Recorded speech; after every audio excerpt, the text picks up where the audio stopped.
হরে কৃষ্ণ। আজকে আমি বানাবো ঝিঙে দিয়ে পকোড়া। সবার আগে একটা ঝিঙে নিয়েছি, নিয়ে সেই ঝিঙেটা গোটা ধুয়ে নিয়েছি জল দিয়ে, তারপর খোসাটা ভালো করে ছাড়িয়ে নিচ্ছি।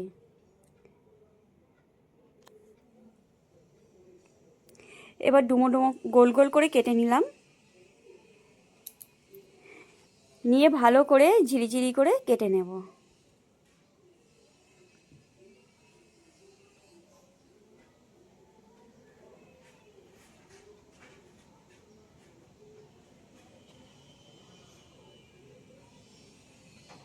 খানিকটা লবণ নিয়ে মাখিয়ে দিচ্ছি। আমি ঝিঙেটা কাটার পরে কিন্তু আর ধুইনি, লবণ মাখিয়ে দেওয়ার জন্য এই ঝিঙে থেকে জল বেরিয়ে যাবে। এবার আমি খানিকটা আতপ চাল ভিজিয়ে রেখেছিলাম, দুটো লঙ্কা দিয়ে আতপ চালটা পেস্ট করে নিলাম, এর মধ্যে একটু চিনি আর একটু হলুদ দিয়ে ফেটিয়ে নিলাম।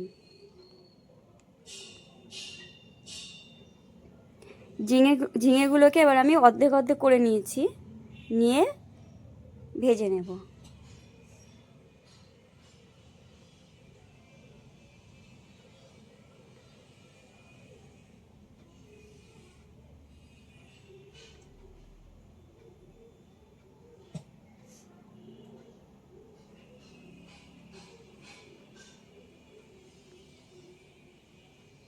হয়ে গেল আমার পকোড়া। এবার ভগবানকে ভোগ লাগিয়ে দিলাম।